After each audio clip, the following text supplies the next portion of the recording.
All right. Like always, we always start with the lenses and reflectors up there, right? All right. So we have our clearance lights. The two lights on the outer part are clearance lights. Properly mounted, secured, not cracked or broken. No moisture behind the lens. Proper color, and they are working. All right.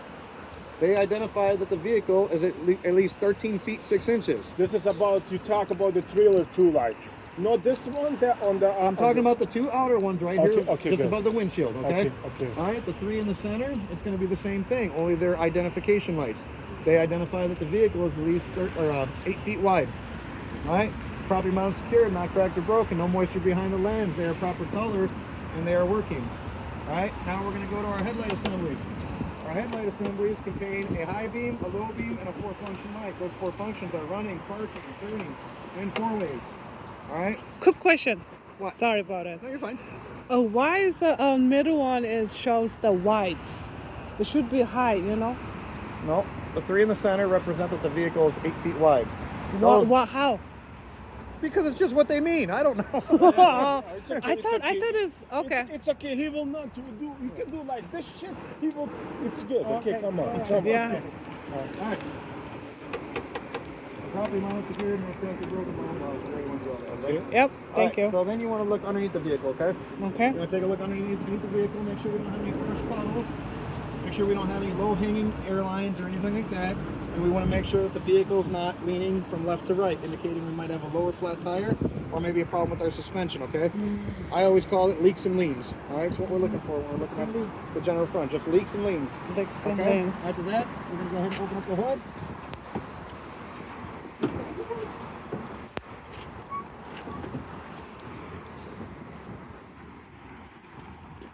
We need to do like so slow, like you. Maybe he have he's no patient. You see, oh, good.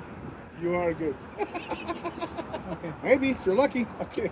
All right, so I always like to start mine. I start mine with the 3 fluids, okay? So we got a coolant reservoir, power steering fluid, and then we have our oil dipstick. All right, we'll start with the coolant. All right, the coolant reservoir is properly mounted, secure. It's not cracked or broken. All caps are present and tight. All right, it is not leaking, and it is filled to the manufacturer specification, which is above add, below max. Okay. Any hoses associated with it are soft and pliable, not cracked or dry rotted, also not leaking. All right, we're going to say the same exact thing about your power steering fluid. All right, properly mounted, secured, not cracked or broken. All caps are present and tight. It is not leaking. It is filled to the manufacturer specification, which is above add and below max.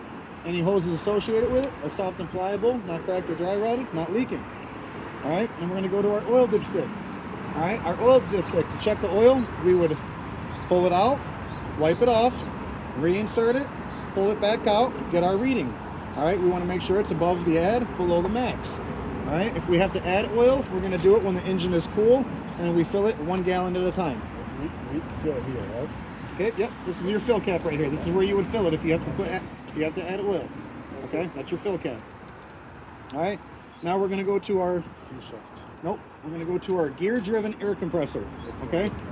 No, our gear-driven air compressors. Look at, here's our air line right here. Right? See who says brake air? All we're going to do is we're going to follow that line.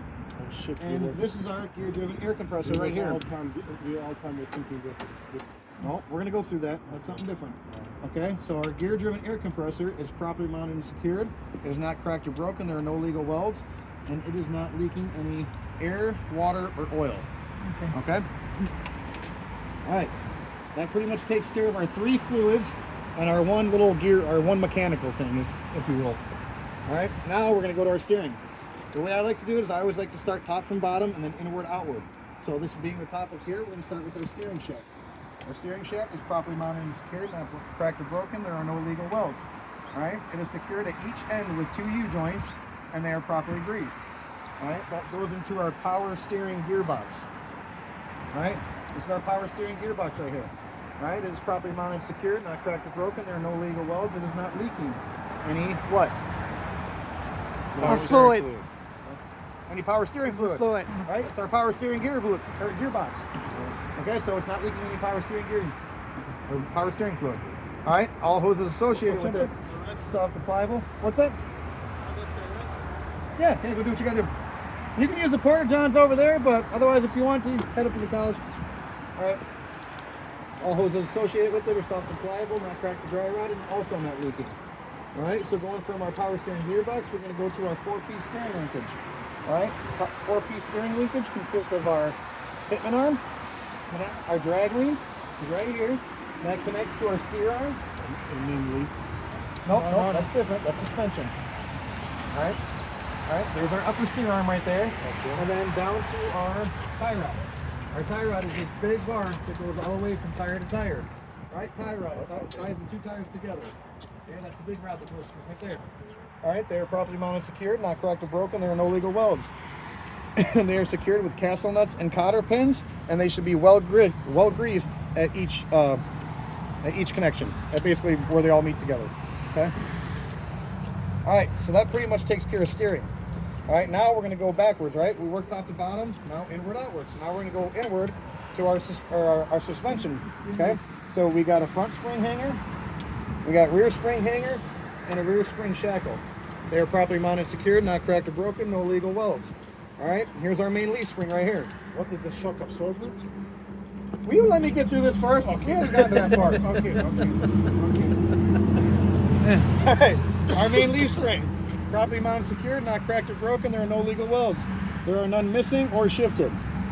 All right, now we've got our U-bolts right here. All right, our U-bolts. The path of the U-bolt goes over the saddle. This is the saddle right here. Okay, see this part right here? That's the saddle. So it goes over the saddle, around the leaf spring, and through the steer axle. And it's secured at the bottom with 4 nuts. Okay, now our hydraulic shock absorber right here. That's our hydraulic shock absorber right there, okay? So it's properly mounted and secured, not cracked or broken, no legal welds. It's not leaking any hydraulic fluid. It is secured with nuts, bolts, rubber bushings, and the rubber bushings are soft and pliable, not cracked or dry rotted. All right, that pretty much contains, that finishes up our suspension, okay? So now we're gonna go to our brakes, right? So we've got our brake chamber and hose, starting right at the top up here. Our brake chamber is properly mounted and secured, not cracked or broken, no illegal welds. All hoses associated with it are soft and pliable, not cracked or dry rotted, and they are not leaking any air. Connected to the brake chamber, the one that comes out, that's our push rod right there. Connected to the push rod, there's our slack adjuster. So our push rod and slack adjuster, properly mounted and secured, not cracked or broken, there are no legal welds. Slack adjuster needs to be well greased. There should be no more than 1 inch of free play when the wheels are chalked and the brakes are released. All right, now we're gonna go to the inside. So we've got our drum, shoes, and linings. Okay, our drum is properly mounted, secured, not cracked or broken, no legal welds. All right, shoes and linings, same thing, properly mounted, secured, not cracked or broken, no legal welds. The lining should have no less than a 1/4 inch of lining, no less than a 1/4 inch of the friction material, or the pad basically. Friction surface. All right, and then there should be no oil or grease in between any of those components. All right, now we'll go to the tire. All right, the steer tire, it's our critical tire, most important tire. All right, want to make sure that it's properly mounted and secured to the rim. There's no ABCs, no abrasions, bulges, or cuts, and no exposed material to the sidewall. All right, they need to be evenly worn. They should be the same size and type across the axle. There should be no less than 4/30 seconds of tread depth in between all major grooves. The tire pressure needs to be between 90 and 110 psi. All right, and it should not be leaking. The rim, properly mounted and secured, not cracked or broken, no illegal welds, and no illegal drill holes. Our lug nuts, there are 10. They are tight and present. If there should be no signs of looseness. All right, if there were, we would see shiny threads, or on this aluminum rim, we would see some oxidation. All right, if it was a steel rim, we would see some rust trails. A lot of fucking information, man. All right, now we got our hub oil seal right here. This is properly mounted, secured, not cracked or broken. It is not leaking any 90-weight gear lube. All right, indicating that we would have an outer axle seal leak. All right, last but not least is our valve stem. Valve stem is properly mounted, secured, straight, not bent. It's not leaking, and it is secured with the metal cap. All right. Did I miss anything? Nope. I don't think so. Take a 5-minute break, guys. All right, go retain what I just told you. I want